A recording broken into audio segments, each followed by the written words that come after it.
Ben salut la gang, on est à une journée de l'ouverture de la chasse. La dernière capsule que je vous fais de ce type-là, autrement dit, d'avant-chasse, les prochaines fois que vous allez me voir, c'est pendant mes 2 semaines de vacances pour la chasse au chevreuil. Je vais vous mettre des petites photos, des petits bouts de vidéos que je vais avoir filmés. Je vais vous tenir au courant tout au long, à chaque jour de ma saison de chasse, comment ça se déroule. On a vu tous les préparatifs, je partage avec vous autres ma passion, ce que je fais pour essayer de me donner des chances de voir un beau mâle d'en prélever un, autrement dit. Mon but avec ça, c'est de vous faire apprécier encore plus vos saisons de chasse, vous faire avancer sur le chevreuil. C'est un très beau sport, la chasse au chevreuil. C'est un beau gibier qu'on a la chance de chasser au Québec. Mais je serai à côté de la traque. Je ne vous parlerai pas de ce que je vais vous parler aujourd'hui. L'importance de votre choix de récolte. Autrement dit, l'impact que ça va avoir le chevreuil que vous décidez de tuer cette année pendant votre saison de chasse pour les prochaines années. Vous le voyez passer à chaque année, c'est toujours la même chose, puis c'est tout à fait normal. Quelques semaines avant l'ouverture de la chasse, des photos de buck d'un an et demi, des gens me disent « je devrais-tu le tirer, je commence ». D'autres qui vont dire « oui, vas-y, tu as le droit ». Des gens vont dire « faut que tu le sauves ». Des gens vont dire « les cornes, ça ne se mange pas ». Vous le connaissez, le discours. Moi, je vais vous éclairer là-dessus, je vais vous donner mon point de vue. Jamais je vais encourager quelqu'un à prélever un mâle d'un an et demi, sauf une personne qui commence à chasser. Puis je vais vous expliquer pourquoi. Ce n'est pas une question que je suis borné, je vais vous expliquer pourquoi. Si vous commencez, c'est votre première année de chasse, c'est tout à fait normal. J'ai commencé par là, moi aussi, mon premier buck, c'était un buck d'un an et demi. Vous êtes dans votre deuxième, troisième saison. Jamais je vais vous juger, puis jamais je vais vous dire qu'est-ce que tu as fait là, tu n'aurais pas dû faire ça. Il faut commencer à quelque part. Par contre, les gens que ça fait plusieurs saisons que vous chassez le chevreuil, puis vous regardez le plan du ministère, vous dites ça n'a pas d'allure, ils vont mettre le cheptel à terre. Puis à tous les ans, vous dites ah, ben cette année, c'était un buck d'un an et demi. Vous êtes so-so, vous êtes déçu. Vous aviez d'autres bucks, mais vous avez décidé que c'était un buck d'un an et demi. Vous avez tiré le matin de l'ouverture, le soir de l'ouverture, le lendemain, le dimanche matin ou le dimanche soir. Vous avez décidé d'abattre un mâle d'un an et demi. Je ne pourrais pas vous féliciter puis vous dire que vous avez pris un bon choix. Pourquoi? On a un problème au Québec, ça fait des décennies, c'est pas nouveau. On est débalancé. On a beaucoup plus de femelles que de mâles. Il n'y a pas 50 façons d'équilibrer ça. Il faut prélever des femelles puis il faut laisser vieillir des jeunes mâles. C'est pas plus compliqué que ça. Un mâle d'un an et demi, pour les gens qui ne savent pas c'est quoi, c'est un mâle que c'est sa première année qui a un panache sur la tête. Autrement dit, c'est sa première année en tant que buck.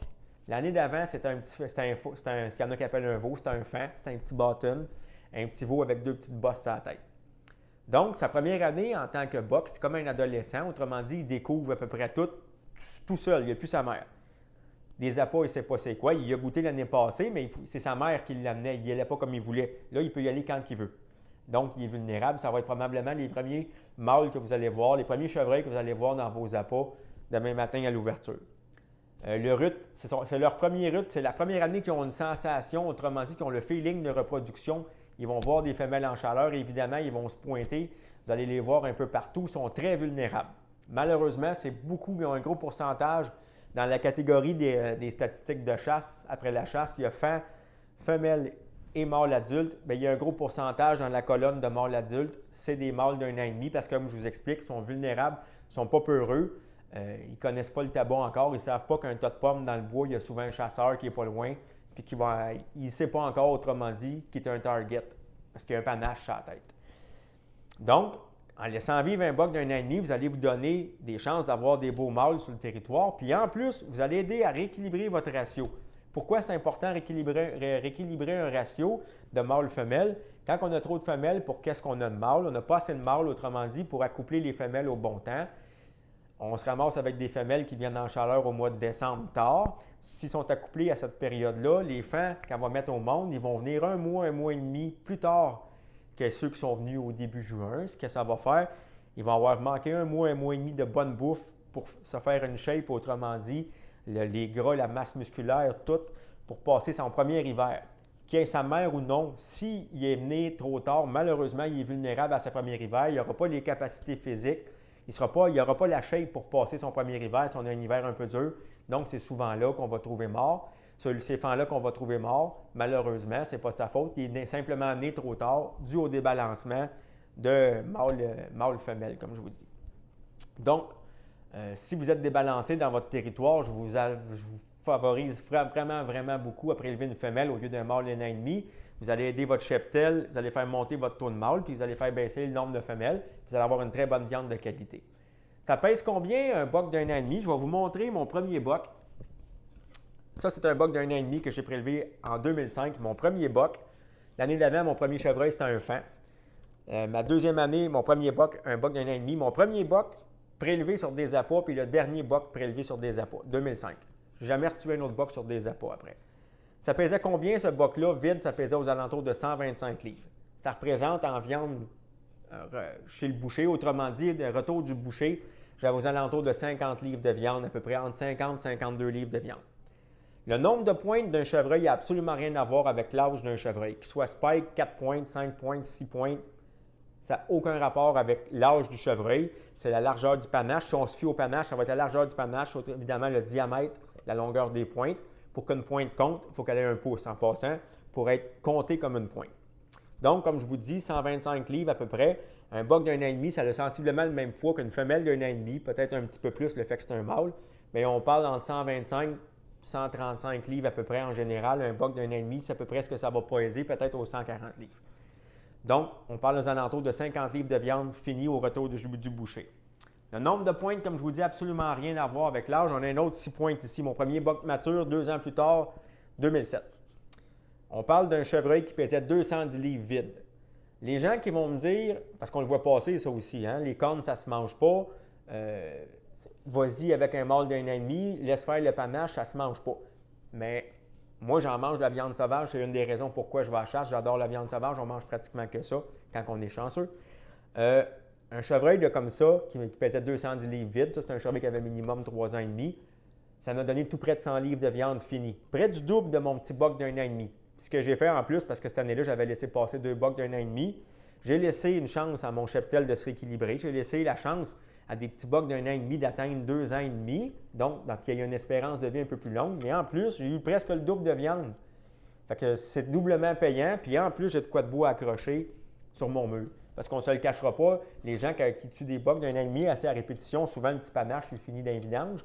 Quand ce n'est pas votre premier, il n'y a pas vraiment de trophée de chasse. Mais par contre, quand on commence à avoir des bocs de ce style-là, c'est toujours plaisant à faire un crâne blanchi ou comme une calotte, comme j'appelle comme ça, ou carrément naturaliser la tête. En plus, on a de la très bonne viande et on a une bonne quantité de viande. Le goût de la viande, je vous en parle parce que j'en vois aussi passer les réseaux sociaux des gens qui vont dire un vieux boc, parce qu'un vieux boc, il y en a qui trouvent qu'à 3 ans et demi, c'est un vieux boc. Un boc, à peu près, un chevreuil, ça a une espérance de vie aux alentours d'une dizaine d'années, si je ne me trompe pas. Peut-être que je me trompe, 10, 11 ans, 9 ans. Si, mettons, il n'y aurait pas de maladie, puis de chasseurs, puis autrement dit, pas de prédateurs, le plus vieux qui pourrait vivre, il va aller frôler le 10 ans à peu près. Donc, 3 ans, c'est pas si vieux que ça quand même. Mais ça devient un boc mature. Les gens vont dire ça goûte fort, ça goûte le rut quand c'est des vieux bocs. Je vais répéter ce que je dis à chaque année. J'aimerais ça que quelqu'un me donne un steak de boc qui goûte le rut. J'en ai jamais mangé. J'ai déjà senti des bocs qui sentent le rut. Quand tu arrives à un boc mature, puis les glandes tarsales sont bien brunes, on sait c'est quoi, qu'est-ce que ça sent, un boc qui sent le rut, mais j'en ai jamais goûté un boc qui sent le rut. Moi, j'ai mangé un fan, parce que mon premier chevreuil c'était un fan. J'ai mangé femelle, des bocs d'1 an et demi, 2 ans et demi, 3 ans et demi, 4 ans et demi, peut-être même du 5 ans et demi. J'ai jamais vu une viande qui goûtait forte. J'ai jamais goûté ça, un chevreuil, comme je vous dis, qui goûte le rut. Ce qui va faire le goût de votre viande, par contre, c'est qu'est-ce que vous avez fait après l'abattage de votre chevreuil. Vous êtes-vous dépêché de l'éviscérer? Vous êtes-vous dépêché de le mettre dans une chambre froide? À tous les ans, je la vois, celle-là, des gens qui ont laissé le chevreuil pendu dans le garage à 15 degrés, 16 degrés pendant plusieurs jours avant d'aller le porter chez le boucher. Ce n'est pas une chambre froide 15 degrés. Une chambre froide, on parle de 4 degrés. Si vous dites ça à votre boucher, là, ça fait une semaine qu'il est chez nous à 15 degrés, comment tu vas le laisser vieillir? Ça se peut que les yeux viennent ronds de votre boucher. Ça va avoir un impact sur votre goût, sur le goût de votre viande. Il n'y a pas personne. Je mets au défi quelqu'un de sortir un poulet de son frigidaire et aller le mettre dans son garage à 15 degrés, puis dans une semaine, on le mange pour souper. Je pense qu'il n'y a pas personne qui ferait ça. Malheureusement, beaucoup de gens le font avec leur chevreuil. Ils pendent ça dans le garage à 10, 12, 13, 15 degrés. Malheureusement, ça va avoir un impact sur le goût de votre viande, puis peu importe l'âge de votre chevreuil. Si vous le pendez à l'extérieur, assurez-vous qu'il fasse assez froid. Puis c'est pas très bon non plus, gel, dégel. Par exemple, vous le laissez dehors, il fait moins 4 la nuit, le lendemain, ça remonte à 10. C'est pas l'idéal. L'idéal, c'est la chambre froide sur le boucher, à moins que vous soyez équipé d'une chambre froide. Ça, retenez ça, le goût de votre viande, la vitesse qu'on vient de l'éviscérer, puis la vitesse qu'on va le faire refroidir, la vitesse qu'on va l'amener dans une chambre froide. Ça va avoir un impact sur le goût de votre chevreuil. Mais l'âge, je n'ai pas vu de différence. Ça va être la région, autrement dit, ce qui mange votre chevreuil, Le temps que vous avez mis pour le mettre au froid, le faire refroidir, puis le travail du boucher, ça va avoir un impact sur le goût de votre viande. En ce qui concerne le fameux plan de gestion qu'on nous autorise, je ne peux pas vous en faire autrement que vous en parler, qu'on nous autorise d'abattre 2 chevreuils, dont 2 mâles, surtout la zone 5 ouest, 8 est et 8 sud, une des zones que je chasse, qu'on nous autorise de le faire dans la même zone. C'est inconcevable. Je vous dis qu'on est débalancé partout. Je vous dis qu'on manque de mâles. C'est illogique d'aller dire quand vous pouvez abattre 2 mâles, même dans 2 zones différentes. On n'a pas assez au Québec pour dire amusez-vous, surtout pas dans la même zone, là, de prendre 2 mâles. Par contre, les gens qui vont le faire, je vous dis une chose, ceux qui vous allez décider de prendre 2 bocs sur votre territoire, assumez les conséquences, soyez honnête avec vous-même. L'année prochaine ou dans 2 ans, si vous vous rendez compte qu'il y a moins de chevreuils, qu'il y a moins d'activité, qu'il y a moins de mâles, que vous avez moins de faim, bref, que votre cheptel a pris une débarque, allez pas dire que c'est la faute de vos voisins, allez pas dire que c'est le ministère qui fait une job de sans dessin, excusez-moi l'expression, qui font une job tout croche de gestion. C'est vous qui avez décidé de prendre 2 mâles. Allez pas dire que c'est les braconniers qui ont rentré sur le territoire, que c'est les coyotes. Assumez votre décision. Vous avez décidé de prendre 2 mâles. Moi, de ce que je me souvienne, avant 2020, avant le nouveau plan de gestion, je n'ai jamais entendu personne se plaindre au Québec. Ah, il faudrait absolument qu'on puisse tirer 2 bocs, ça n'a pas d'allure qu'on ne puisse pas. Mais là, pourquoi? Parce qu'on nous l'autorise, on le ferait? Non, vraiment pas. Moi, on m'autorise de rouler 100 km/h sur l'autoroute. Si je décide de rouler 90, je vais vous rouler 90. N'oubliez pas, si vous, les propriétaires de vos terres, ou bien vous êtes locataire ou peu importe, quelqu'un vous permet d'aller chercher sur son terrain, c'est vous qui décidez, il n'y a personne du ministère assis à côté. Ce qu'on vous demande, c'est d'être légal. Mais tirer 2 bocs, même si c'est légal, c'est très néfaste aux prochaines années. Pensez à la relève, pensez à vos enfants, à vos petits-enfants, puis à vos futures saisons. Si vous vous rendez compte que c'est tranquille sur votre territoire depuis une couple d'années, puis cette année, vous avez de la chance, il y a un petit peu plus de mâles, n'allez pas en prélever 2. Parce que je vous le dis, vous allez vous tirer dans le pied. Ceux qui vont le faire, je me répète, c'est la dernière fois que j'en parle, assumez vos gestes, soyez conséquents, assumez vos conséquences, ne mettez pas ça sur le dos de quelqu'un d'autre ou encore sur le dos du ministère. Avant de vous quitter, je vais vous dire un gros merci. Vous êtes rendu près de 2000 qui suivez ma page. Je tripe au bout, c'est ça ma récompense. J'ai de plus en plus de monde sur Messenger qui viennent me poser des conseils, des questions, ils me demandent des questions, j'essaie de vous répondre du mieux que je peux. Mais aussi, j'ai beaucoup de mots qui disent « Pat, continue, c'est le fun, on apprend, on aime ça, tu es un passionné. » Ça me donne, il ne faut pas savoir ce que ça me fait, autrement dit, dans le sens, c'est ma récompense quand j'ai des commentaires comme ça. Je vous souhaite une excellente saison de chasse.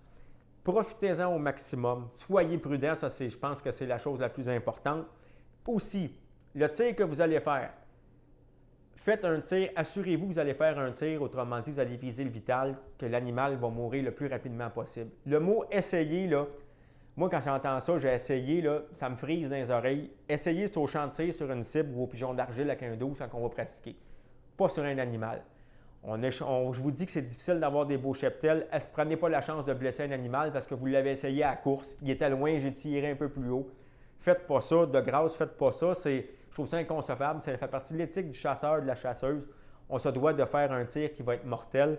Puis il faut tout faire ce qu'on peut pour retrouver l'animal. Quand ça fait un bout qu'on cherche et qu'on ne le trouve pas, il y a l'Association des conducteurs de chiens de sang qui est là pour nous aider. Allez voir leur site Internet. Vous allez avoir la liste des conducteurs. Prenez-le en note dans votre cellulaire. Ils peuvent vraiment nous donner vraiment un bon coup de main. Quand vous ne l'avez pas trouvé, puis même le conducteur de chien de sang ne vérifie pas avec son chien à trouver votre chevreuil, vous allez vous coucher le soir déçu. Vous allez pouvoir vous dire, j'ai fait tout ce qui était possible parce qu'il n'y a pas plus que le chien de sang, autrement dit. On ne peut pas faire plus qu'un chien de sang pour retrouver notre chevreuil. Je ne vous le souhaite pas, mais si jamais ça arrive, n'hésitez pas à les appeler. Bonne saison de chasse, on se reparle. Comme je vous dis, je vais vous mettre des photos, vidéos tout au long, à chaque jour de ma saison de chasse. Bonne chasse, la gang!